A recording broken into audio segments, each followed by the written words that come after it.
Hi everyone. I am Meredith. I am here with our message for Thursday, the 20th of June, 2024. We're using Sawyer's Path Tarot for our fabulous energy check-in today. Happy summer solstice. Yeah, we changed signs today. Later this afternoon, sometime in the 4 o'clock hour, we move out of Gemini and into Cancer. So happy birthday, Geminis. Happy birthday, Cancers. Woo! And a whole new season begins for us today. So let's see what the cards have to share with us. Our first is Two of Wands. Oh, and I will be offering you all an opportunity to ask a question of the mini Sawyer's Path at the end of this video. So do craft your question before we get to that point. It's the last thing we'll do in the reading today. All right, our first card though, Two of Wands. How appropriate, right? Coming into the season of fire in the suit of fiery wands, and the two stepping across a gateway into a whole new world of opportunity. Just what we want to do on a solstice day. Woohoo! Very cool.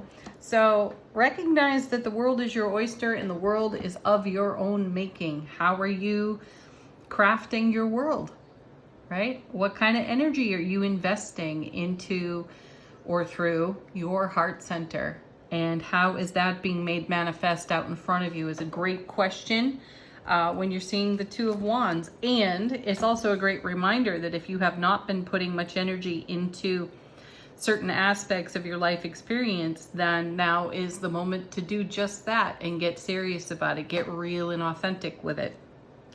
Next set, two cards. The first is the Empress. Yeah, because you're giving birth to your life in every moment. You are the divine creator, creatrix of your life. And here's our beautiful Empress, number 3 out of the major arcana. Almost always pregnant in tarot. She has a deer next to her on this card, and oftentimes you will see a deer on her card. And keep in mind that deer bring 40-day cycles. And you may find you are at the beginning of a new 40-day cycle. I mean, it is a brand new season today, so keep that in consideration. And deer also bring gentle changes, really gentle changes. How sweet is that? Now we've also got her holding a cornucopia. There's a lot of abundance here. There's a lot of bounty for us to celebrate, a lot of resource for us to work with. We've got the sun here on her card as well. So we've got brilliant clarity, everlasting strength. We've got the power of Venus in Cancer, which I think is also in the cosmos for us right now, along with Mercury. I think Mercury and Venus are both in Cancer. So as I mentioned earlier in the week, we're speaking our love language, which is phenomenal. Now imagine putting your love language on the gateway of this Two of Wands over here. So invest your love language in the vision you have for the way you desire to see your life evolve and unfold. Let's see what's paired with our gorgeous Empress. Wow, look at that. We've got the moon. Tomorrow is the full moon in Capricorn, and full moons and solstices, boy, they bring about a lot of babies.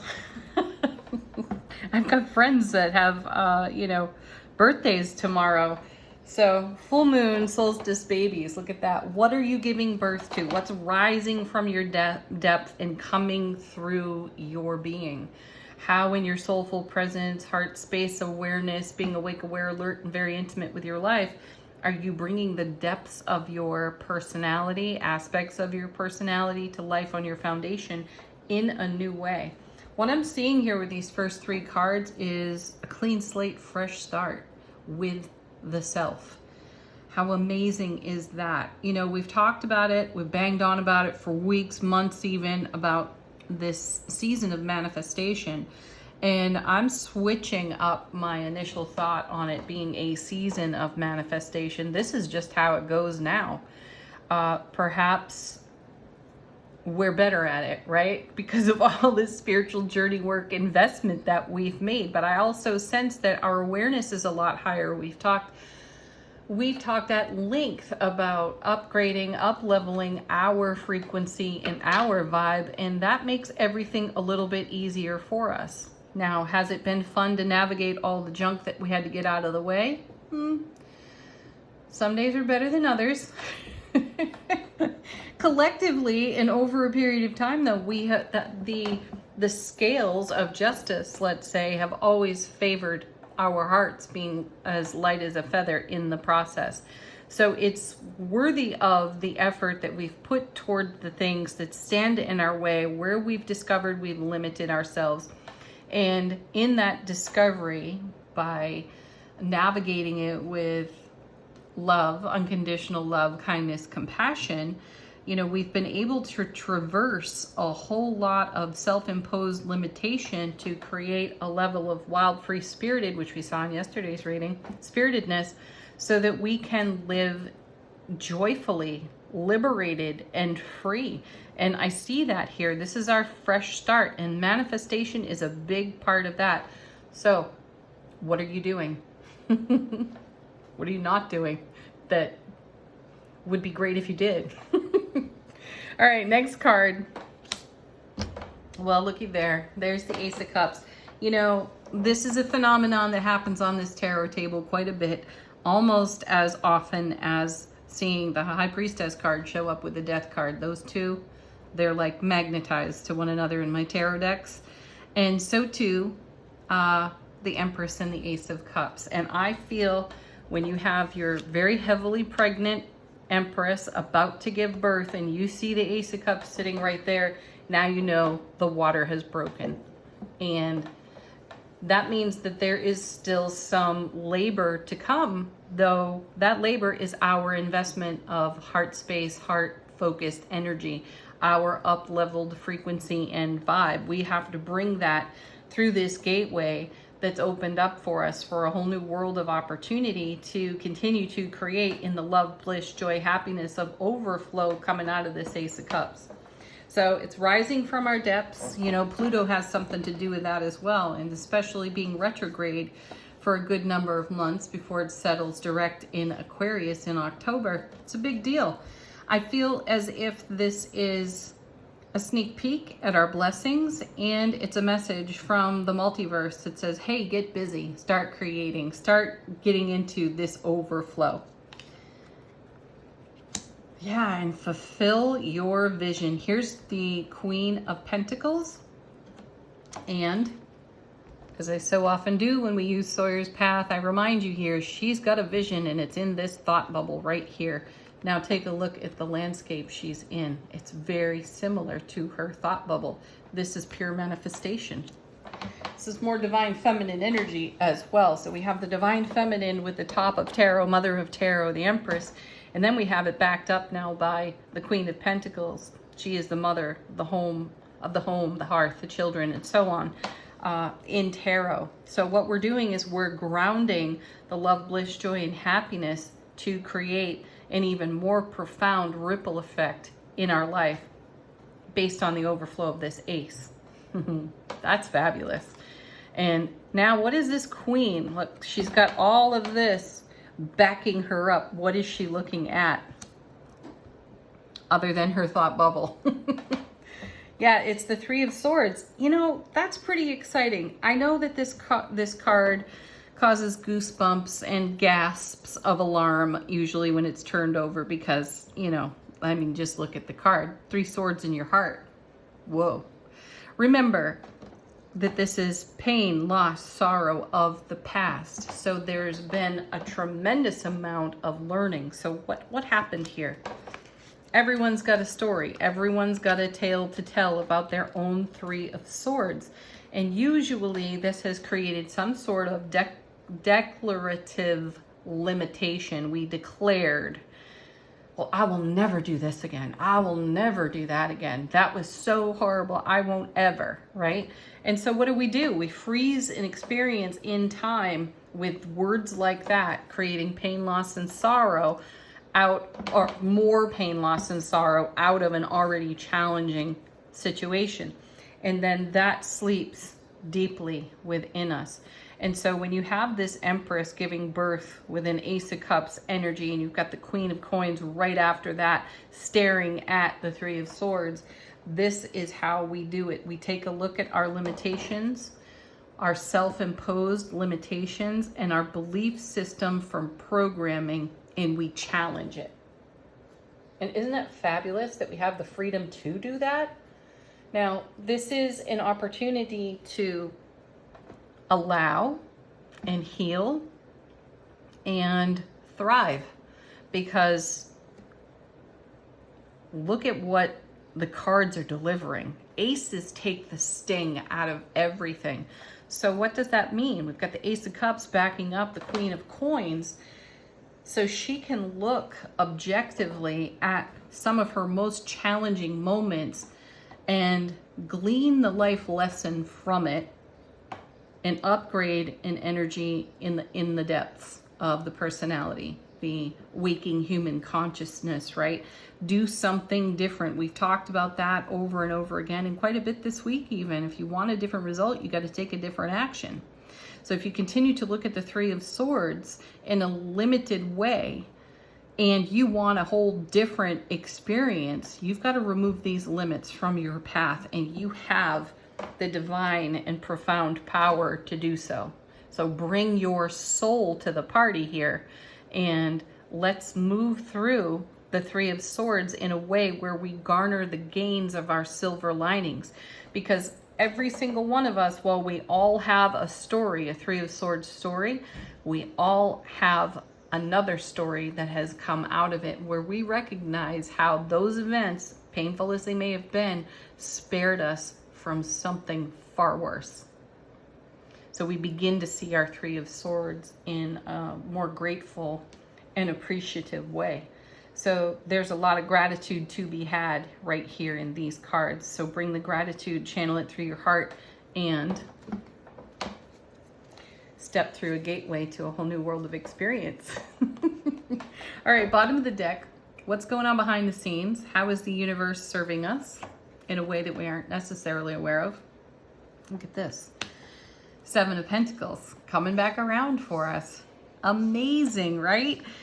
Oh, the card that used to challenge me the most in tarot. And, you know, it's heaven touching earth within us. It's the multiverse bringing heaven to our waking human consciousness here, and indicating just how much abundance we have, how much abundance and resource we have to tap into. So more sun energy in this card. The sun is clarifying for us all the bounty and all the resource we could possibly require in these moments. What's this leaning into? Two of Cups, us showing up in the way we desire to be met. And look, we've got a double dose of the moon on this card here. See that? They are the same right there. So lots of moon influence going on for us. Intuition is going to be very high, and we are going to see things in a completely different light, from a completely different attitude, I sense, as we take a look at our Three of Swords life experiences and pull the silver linings out of them, so that we can show up in the way we desire to be met. You know, we're talking about manifestation here, so we've got to bring the vibe and the frequency to the universe, and the universe will say, hey, I've got all this resource in reserve. It's just waiting for you to show up. Let's see what's next. Look at that, Three of Cups. Whoa. Celebrating our life. I mean, this is pure celebration here. So I'm going to say that we do this successfully. And I feel that the universe is telling us this is easier than we realize. So let's do a little addition here. We have the 2 and the 3 that make the 5, which is very similar emotionally to the Three of Swords. So we are reminded of something in our past that's a little challenging, that does probably stir the emotional pot for us. It's worthy of investigating rather than avoiding and resisting, because it's just going to come back around again for us to deal with anyway. So let's do it now. Now, if you add the Ace to all of this, you then get the 6, which is the soulmate card in tarot, and You are your own best soulmate. So I really do feel that we are showing up in the way we desire to be met. And in some ways, we're still trying to get our sea legs in this new territory, Two of Wands, as we celebrate with this Ace of Cups. It's pretty exciting stuff. There's going to be a bit of nostalgia tied to this, and why wouldn't we have that as well? Because this Three of Swords is of the past, and when you look at the Five of Cups, you know, there's a pause on that card for having some reverence for everything that's come to pass thus far. But the Five of Cups turns us every single time back to the Two of Cups. So what are we doing? We are enlightening our self-sovereignty here. So that's what is required. Be sovereign to self and show up for yourself to receive all of this amazing bounty that's coming through the Empress and the overflow of the Ace of Cups. Next. Yeah, it works. Now we have the 7 and the 8 of coins. Only if you subtract the 7 from the 8, you get the Ace. So again, another gateway, doorway opportunity. Keep doing what you're doing because it works for you. Don't stop now. And then slow and steady wins the race there with the Knight of Pentacles. Perfect. There's nothing impulsive or impetuous about this energy. This is here to stay. This is a ripple effect with a frequency vibe that is phenomenal, bringing all kinds of happiness to us. So it's worthy of our consideration when we have to take a peek at our Three of Swords, because that's the fly in the ointment, that's the pebble in the shoe, and if there's anything there that's holding you back, take a look at the gifts that it brings and do the transformative work that is required to be in receptivity to everything else that's here. All right, angel answers. Get a message from your own guides, angels, ancestors, confirmation on something. Our first card, choose a new direction. Already done, already underway. We crossed that threshold. Yes, sweet, simple yes. This one, as I've shared with you time and again, is very much energetically tied to our intuitive blessings. So there it is. You're getting a yes from your intuition. Reconsider. Yeah, we talked about that at the beginning of the reading. We asked over here, what are you doing? What are you not doing? What's in consideration for right now that you can bring to fulfillment, bring full circle for yourself, or, as this card indicates, go in a new direction so you're not doing the same old thing.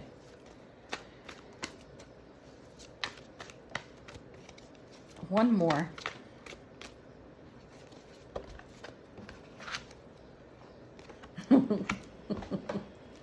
You're ready. Believe it or not, you're ready. Okay. Oh yeah, let's do, soul power is not on the table at the moment. So how is our soulful presence informing our waking consciousness? Angels and ancestors. We have the wise one. Grow within. Grow within your current situation. That's what the Three of Swords is bringing us right now. Grow within that so that you can be liberated and free. All right, next, the mini deck of Sawyer's Path. I'm gonna shuffle out 3 cards as an answer to whatever question you are throwing at this deck. So do that while I shuffle. What is the highest and greatest information and potential in all of the questions put to this deck right now? Ooh, okay. We have a whole clump that fell out. We'll take them. Tarot tells a story when that happens, so we're gonna do it. Well, looky there. 5 of Cups, as mentioned in the main part of the reading. So we are doing a bit of a deep dive here. As you see these 3 cups going down into the water. You know, we're coming up with 2 cups on the other side of it. We talked about it. So this is having reverence. This is taking a moment to recollect, reflect on prior experience that was less than favorable, though has paid tremendous reward. So honor your journey is the message that comes off the Five of Cups. And if you're asking about a situation that involves other people, honor the journey that you have taken together, and just recall, bring into your awareness that everything happens for us. Even if you look upon those things that happened for you as unfavorable, how did you grow? What is the silver lining, Three of Swords? And what declarations have you made that may have frozen you in time, rooted you to an ego wound? Consider that, and then upgrade that energy so you can be free. Next we have, look at this, the Seven of Coins coming back, because there's a whole lot of abundance and bounty on the vine. There's a lot to be experienced, celebrated, and shared, though it's going to require an investment on your part emotionally to bring heaven to earth for you. And it may not be coming in the way that you envisioned it. I know we've got this queen over here with a great thought bubble, but my feeling is there's an upgrade that y'all don't know about right now. You know, it's the surprise and the delight that the universe can put on things. And we might be locked in an old story, spinning an old tale for ourselves. So let's catch ourselves in that moment, grow within the current moment, know that we're ready for everything that we desire to create with the divine, and trust that it is going to evolve in a way that is better than you dreamed it to begin with. And then we have the King of Pentacles. Fantastic card to have there, because, you know, the King is all about being present in the here and now, in unconditional love, totally grounded, and having a vision for the oncoming and knowing exactly what to invest in the oncoming. And I can give you a hint there. It's love. It's pure, raw love. No matter what has taken place, engage your love. And there's the Empress showing up now too, because that's the only way you're going to give birth to everything that's on this abundant vine over here. Wow, look at that. Three of Cups. And then the King of Wands. So two kings. We've got a queen and an empress in the main body of the reading over here. So take a leadership role with yourself. Focus on these three cups right here over on the Five of Cups, right? And then refocus on the Two of Cups that we saw in the main part of the reading. That's a great map for working through a Three of Swords, potentially Five of Cups situation. And you know, that Seven of Pentacles can indicate that you're not necessarily seeing evidence of abundance, resource, and bounty coming your way. So you may have to deepen your trust in a situation and continue to keep your focus on the joy, the happiness, the overflow that we see in this Ace of Cups over here, filling your three cups for more celebration. And you might need to, as I said, take a leadership role instead of being, let's say, passive in a very active manifestation atmosphere. Passive isn't necessarily going to get you where you need to go. There's an action for you to take. So take the lead for yourself. Remember, leaders lead from the front. There's no backseat driving here. There's no coasting. There's no skating around a situation. It requires an input from you. And that input is wisely based in pure love. All right, everybody. Have an amazing Thursday. Happy summer solstice. Peace, love, joy, happiness. Namaste.